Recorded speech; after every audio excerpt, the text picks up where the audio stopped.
Green's four കേരളയുടെ പുതിയൊരു വീഡിയോയിലേക്ക് സ്വാഗതം. എല്ലാവരും ആകാംക്ഷയോടെ കാത്തിരുന്ന ഇടക്കാല ബഡ്ജറ്റ് കേന്ദ്ര ധനകാര്യമന്ത്രി നിർമ്മല സീതാരാമൻ അവതരിപ്പിച്ചിരിക്കുകയാണ്. 2024 ലോക്സഭാ തിരഞ്ഞെടുപ്പ് അടുത്തിരിക്കുന്ന സാഹചര്യത്തിൽ ഈ ബഡ്ജറ്റിൽ നിരവധി ക്ഷേമ പദ്ധതികളും ആനുകൂല്യങ്ങളും ഉൾപ്പെടുത്തിയിട്ടുണ്ടെന്ന സൂചനകൾ ബഡ്ജറ്റിന് മുമ്പ് പല മാധ്യമങ്ങളും റിപ്പോർട്ട് ചെയ്തിരുന്നു. PM കിസാൻ, ആയുഷ്മാൻ ഭാരത് തുടങ്ങിയ ക്ഷേമ പദ്ധതികളാണ് വാർത്തകളിൽ കൂടുതൽ ഇടം നേടിയിരുന്നത്. എന്നാൽ നമ്മൾ പ്രതീക്ഷിക്കാത്ത രീതിയിലുള്ള പല ആനുകൂല്യങ്ങളും പദ്ധതികളും ഈ ബഡ്ജറ്റിലൂടെ ധനകാര്യമന്ത്രി നിർമ്മല സീതാരാമൻ അവതരിപ്പിച്ചു കഴിഞ്ഞു. ഇതിന്റെ കൂടുതൽ വിവരങ്ങളിലേക്ക് കടക്കുന്നതിന് മുമ്പായി ചാനൽ ആദ്യമായി കാണുന്നവർ സബ്സ്ക്രൈബ് ചെയ്യുക, വീഡിയോ ഇഷ്ടമായ ലൈക്ക് കൂടി ചെയ്യുക.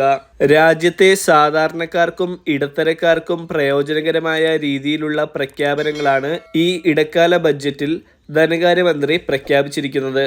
2047 വർഷത്തോടുകൂടി വികസിത ഭാരതം എന്ന ലക്ഷ്യം സാക്ഷാത്കരിക്കും എന്ന് വ്യക്തമാക്കിയാണ് ധനമന്ത്രി ആനുകൂല്യങ്ങൾ പ്രഖ്യാപിച്ചു തുടങ്ങിയത്. 80 കോടി ജനങ്ങൾക്ക് സൗജന്യ റേഷൻ നൽകി ദാരിദ്ര്യ നിർമ്മാർജ്ജനം സാധ്യമാക്കിയെന്നും മന്ത്രി പറഞ്ഞു.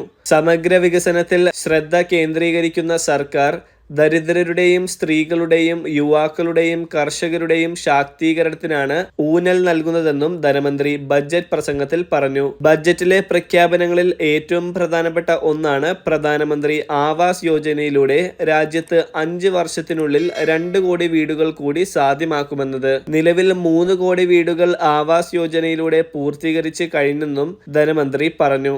ഈ പ്രഖ്യാപനം സാധാരണക്കാർക്കും ഇടത്തര ആളുകൾക്കും ഒരുപോലെ ആശ്വാസം പകരുന്ന ഒന്നാണ്. ഈ പ്രഖ്യാപനത്തിലൂടെ കേരളത്തിനും ഗുണമുണ്ടാകും. കാരണം കേരളത്തിലെ ലൈഫ് മിഷൻ പദ്ധതി നടപ്പിലാക്കുന്നത് ആവാസ് യോജനയുടെ കൂടി ഫണ്ട് ഉപയോഗിച്ചാണ്. അതിനാൽ നിലവിൽ സ്തംഭനാവസ്ഥയിലുള്ള ലൈഫ് മിഷൻ പദ്ധതിക്കും ഈ പ്രഖ്യാപനം ഒരു നേട്ടമാകും. സൗജന്യ വൈദ്യുതിയാണ് ധനമന്ത്രിയുടെ മറ്റൊരു പ്രഖ്യാപനം. പ്രധാനമന്ത്രി നരേന്ദ്രമോദി ഈ അടുത്ത സമയമാണ് പുരപ്പുറ സോളാർ പദ്ധതി പ്രഖ്യാപിച്ചിരുന്നത്. ഇതിലൂടെ രാജ്യത്തെ 1 കോടി കുടുംബങ്ങൾക്ക് പ്രതിമാസം 300 യൂണിറ്റ് വരെ വൈദ്യുതി ലഭിക്കുമെന്ന് ബഡ്ജറ്റിൽ പ്രഖ്യാപിച്ചിരിക്കുകയാണ്. വർദ്ധിച്ചു വരുന്ന വൈദ്യുതി ബില്ലിനെ സാധാരണക്കാർക്ക് ഇതിലൂടെ പ്രതിരോധിക്കാൻ സാധിക്കും. വീടുകളുടെ മുകളിലായിരിക്കും ഈ പദ്ധതിയുടെ ഭാഗമായി സോളാർ പാനലുകൾ സ്ഥാപിക്കുക. ഇതിലൂടെ വൈദ്യുതി ലാഭിക്കാനാകും. ഈ പദ്ധതിയുടെ കൂടുതൽ വിശദ വിവരങ്ങളും അപേക്ഷിക്കേണ്ട വിധവും അധികൃതർ ഇതുവരെ പുറത്തുവിട്ടിട്ടില്ല.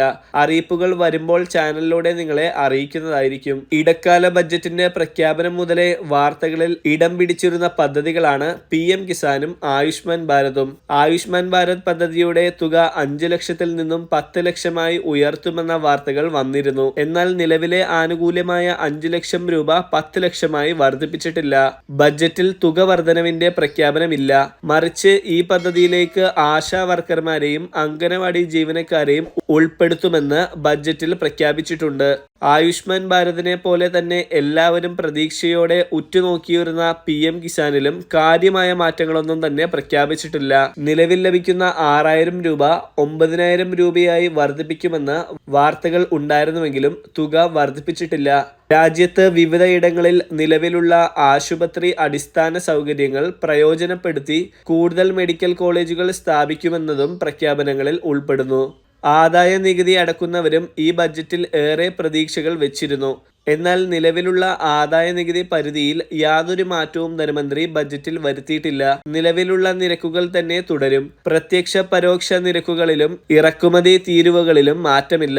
സ്വയം സഹായ സംഘങ്ങളിൽ 9 കോടി വനിതകൾക്ക് സഹായം നൽകാനുള്ള പദ്ധതി തുടരും. വന്ദേ ഭാരത് നിലവാരത്തിൽ 40,000 ബോഗികൾ അവതരിപ്പിക്കുമെന്നതാണ് മറ്റൊരു പ്രഖ്യാപനം. 2024 ഇടക്കാല ബഡ്ജറ്റിലെ പ്രധാന പ്രഖ്യാപനങ്ങളാണ് ഇവ.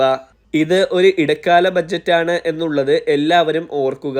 2024 ലോക്സഭാ തിരഞ്ഞെടുപ്പിന് ശേഷം സമ്പൂർണ്ണ ബഡ്ജറ്റ് അവതരണമുണ്ടാകും. പ്രതീക്ഷയ്ക്കൊത്ത പദ്ധതികളും ആനുകൂല്യങ്ങളും ഈ ബഡ്ജറ്റിൽ ഉൾപ്പെട്ടില്ലെന്ന് ഒരു വിഭാഗം അഭിപ്രായപ്പെടുമ്പോൾ പ്രതീക്ഷിക്കാത്ത ആനുകൂല്യങ്ങൾ ലഭിച്ചു എന്ന് മറ്റു വിഭാഗം വാദിക്കുന്നു. ഈ ഇൻഫർമേഷൻ മറ്റുള്ളവർക്ക് കൂടി ഷെയർ ചെയ്യുക. പുതിയൊരു വീഡിയോയുമായി വീണ്ടും കാണാം.